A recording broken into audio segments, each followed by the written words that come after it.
Hi friends, welcome to மண்வாசம் channel. இன்றைக்கி நம்ம சேனலில் பார்க்க போகிற ரெசிபி முறுக்கு ரெசிபி தாங்க. அதுவும் நம்ம இட்லி புழுங்கலரிசியில் செய்கிறோம். அது எப்படி செய்யலாம் பார்க்கலாங்க. பார்த்தீங்கன்னா நான் 2 கப்பு புழுங்கலரிசி எடுத்துக்கிறேங்க. இட்லிக்கு நம்ம பொன்மணி அரிசின்னு சொல்லுவோம் இல்லைங்களா, அந்த அரிசி எடுத்துக்கிறேன். எந்த கப்பில் அளவு எடுக்கிறீங்களோ எல்லாமே அதிலே ஒரே அளவாக எடுத்துக்கோங்க. இப்போ இது 1 மணி நேரம் நல்லா ஊற வச்சுக்கலாங்க. தண்ணி போட்டு நல்லா கழுவிட்டு ஒரு தரத்துக்கு 2 தரமாக நல்லா கழுவிட்டு ஊற வைக்கலாம். இந்த முறுக்கு பார்த்திங்கன்னா நம்ம எப்போ வேணாலும் முறுக்கு சுட்டுக்கலாங்க. இட்லி மாவு அரைக்கும் போதே கொஞ்சமாக மாவு எடுத்து டக்குன்னு ஒரு முறுக்கு செஞ்சிடலாம். இப்போ மழை காலத்தில் நம்ம முறுக்கு செய்கிறதுக்கு அரிசிலாம் காய வைக்கணுன்ற அவசியம் இல்லைங்க. இந்த மாதிரி நம்ம புழுங்கல் அரிசி இருந்தாலே முறுக்கு வீட்டிலே அழகாக சுட்டு எடுத்துக்கலாம். நல்லா 1 மணி நேரம் ஊறிடுதுங்க. இப்போ நம்ம மாவு அரைச்சி எடுத்துக்கலாம்.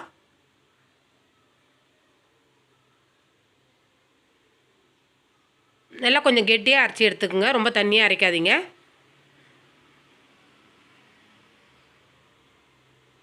புழுங்கல் அரிசி எந்த அரிசி வேணாலும் எடுத்துக்கலாங்க. இப்போ வந்து பார்த்திங்கன்னா நான் பொன்மணி எடுத்துருக்குறேன். நீங்கள் எந்த அரிசி வேணாலும் எடுத்துக்கலாம். எல்லா அரிசிலையுமே முறுக்கு நல்லா வரும். நல்லா இந்த அளவுக்கு கெட்டியாக அரைச்சிக்கணுங்க. நல்லா மையாக அரைச்சிக்குங்க. இப்போ நம்ம எடுத்துடலாங்க. இந்த அளவுக்கு போதும்.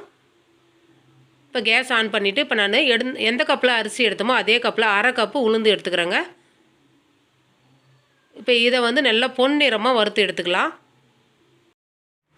உளுந்து வறுக்கும்போது அடுப்பை வந்து ஹை ஃப்ளேமில் வைக்காதீங்க, ஏன்னா கருகிடும். மீடியம் ஃப்ளேமில் வச்சுட்டு நல்லா பொன்னிறமாக வறுத்து எடுங்க.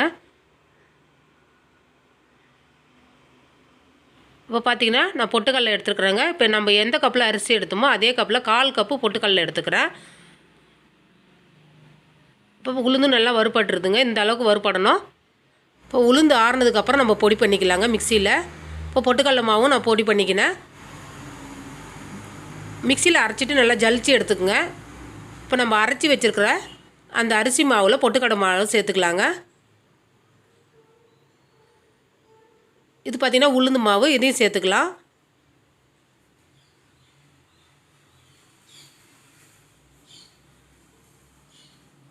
ஓமம் நல்லா 1 டேபிள் ஸ்பூன் அளவுக்கு போடுங்க. ஓமம் உடம்புக்கு ரொம்ப நல்லது. அதிகமாக சேர்க்கறதுனால ஒன்றும் பிரச்சனை கிடையாதுங்க. அது கூடவே வெள்ளை எள்ளு நான் 2 டேபிள் ஸ்பூன் அளவுக்கு சேர்த்துக்கிறேன். அது கூடவே உப்பு. இப்போ தேவைன்னா நீங்கள் காரமாக தேவைன்னா காரப்பொடி கூட சேர்த்து நீங்கள் செய்யலாங்க. காஞ்ச மிளகாவை நல்லா பொடி பண்ணி நீங்கள் மிக்சியில் சில்லி ஃப்ளேக்ஸ் மாதிரி போட்டிங்கன்னா அதுவும் நல்லாயிருக்கும், முறுக்கு நல்லாயிருக்கும். எல்லாத்தையும் சேர்த்துட்டு கலந்து விடுங்க. முறுக்கு மாவு பதத்துக்கு நம்ம பிசைஞ்சிக்கணும். இப்போ இந்த ஈரப்பதம் கரெக்டாக இல்லைன்னா நீங்கள் தண்ணி சேர்த்து பிசைஞ்சிக்கலாங்க. நார்மல் தண்ணியை நீங்கள் சேர்த்து பிசையலாம்.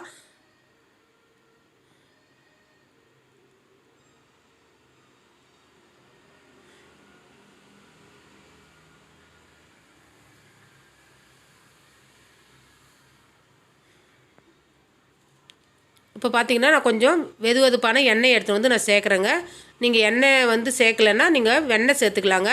நல்லா காஞ்ச எண்ணெய் எடுத்துகிட்டு வந்து நல்லா ஒரு குழிக்கரண்டி சேர்த்துக்குங்க. இந்த மாதிரி சேர்க்கும்போது முறுக்கு உங்களுக்கு நல்லா பொறன்னு வரும். சூப்பராக இருக்கும் சாப்பிட்றதுக்கு. இப்போ தண்ணி தாங்க, நான் நார்மல் தண்ணி தான் சேர்க்குறேன். எப்பயும் நம்ம முறுக்கு மாவு என்ன பதத்துக்கு பிசைகிறோமோ அந்த அளவுக்கு நீங்கள் தண்ணி சேர்த்து பிசைஞ்சிக்க வேண்டியதாங்க. இப்போ எண்ணெய் சேர்க்க விருப்பம் இல்லாதவங்க வெண்ணெய் சேர்த்துக்குங்க. வெண்ணெய் சேர்க்கும்போது 2 டேபிள் ஸ்பூன் அளவுக்கு சேர்த்தா போதும்.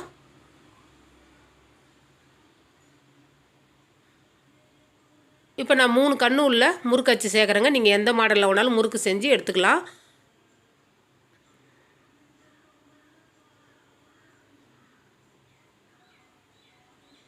அவ்வளோதாங்க, முறுக்கு புழிஞ்சு எடுத்துக்கலாங்க.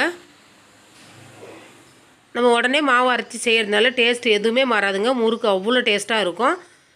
இப்போ பாருங்கள், நான் முறுக்கு புழிஞ்சாச்சு, எண்ணெய் காய வச்சுருக்கிறேன். இப்போ நம்ம முறுக்கு புழிஞ்சி போட்டு எடுத்துக்கலாங்க.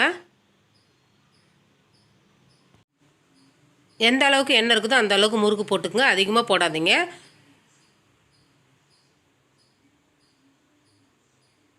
நல்லா ஒரு பக்கம் வெந்ததும் மறுபக்கம் திருப்பி விடுங்க.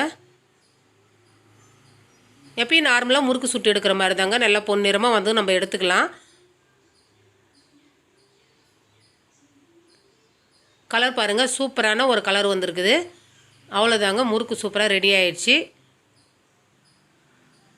இந்த ரெசிபி பிடிச்சிருந்ததுன்னா மண்வாசன் சேனலை லைக் பண்ணுங்கள், ஷேர் பண்ணுங்கள், கமெண்ட் பண்ணுங்கள், சப்ஸ்கிரைப் பண்ணுங்கள். பக்கத்தில் இருக்கிற பெல் ஐக்கானையும் கிளிக் பண்ணுங்கள். தேங்க்யூ.